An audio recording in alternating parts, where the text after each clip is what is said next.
mamimigay tayo ng total oil sa solid followers natin. Kailangan mo lang gawin is mag-like and share, comment ka lang sa video ito.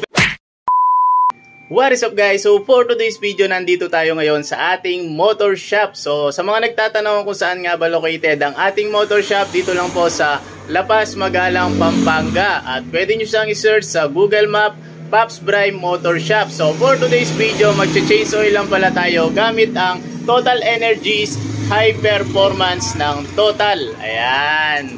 So ito yung gagamitin nating oil ngayon. So samahan nyo ako mag-change oil dahil ang tinakbo ng ating motor na Yamaha NMAX 155C Maxi.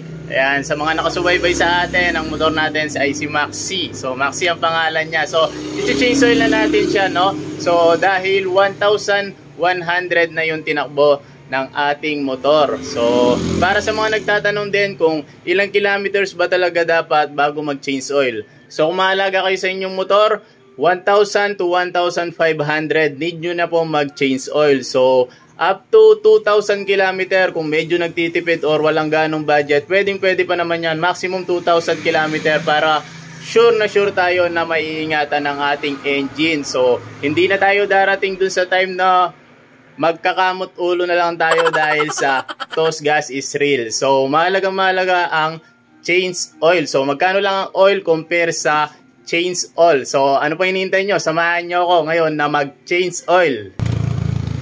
So check muna natin kung ilan nga ba ang tinakbo ng ating motor. Ayan. So kung makikita nyo, 1,110 na po ang tinakbo ng ating motor. Kaya need na po natin mag-change oil. So isama na rin pala natin sa video ito mga idol. So kung paano nga ba ang proper na pag-change oil sa ating mga motor. So disclaimer lamang po para po ito sa mga baguhan or hindi pa marunong mag-change oil. Ayan. So ipapakita ko sa inyo kung ano nga ba or kung paano nga ba ang proper na pag-change oil.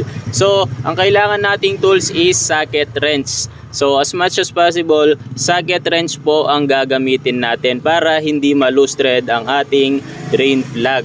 So wag na wag po tayong gagamit ng mga ganito. So nakaka-loose thread po yan ng mga drain plug. So kung kaya po natin or kung meron tayo, mag-invest po tayo ng ratchet or socket wrench. So umpisahan na natin mga idol, no? So first step natin is hanapin nyo lang kung saan yung drain plug ninyo at syempre mag-ready kayo na lagayan para sa inyong langis. Ayan. Kung naman nakita nyo na kung nasaan yung drain plug, so counterclockwise lang po ang pagtanggal yan mga idol, no? Counterclockwise. Ayan. So after nun, pwede na natin siyang kamayin at ilagay ang pansala.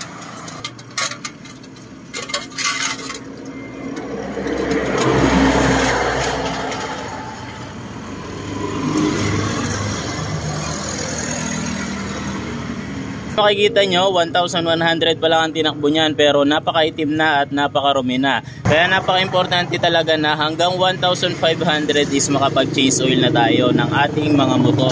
So yun, kapag alam nyo nang wala nang tumutulo or ubos na, pwede nyo na siyang takpan. Yan. So takpan na natin ang kanyang drain plug.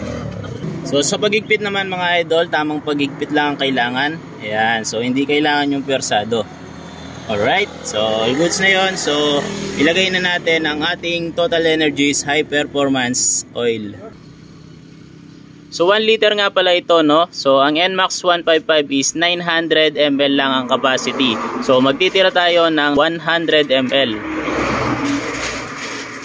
Yun, so tapos na nga tayo nag-change oil. Syempre, mamimigay tayo ng total oil sa solid followers natin. So, ang kailangan mo lang gawin is mag-like and share, comment ka lang sa video ito. Pwede ka nang manalo ng total oil. Kaya ano pang hinihintay mo? Like and share na.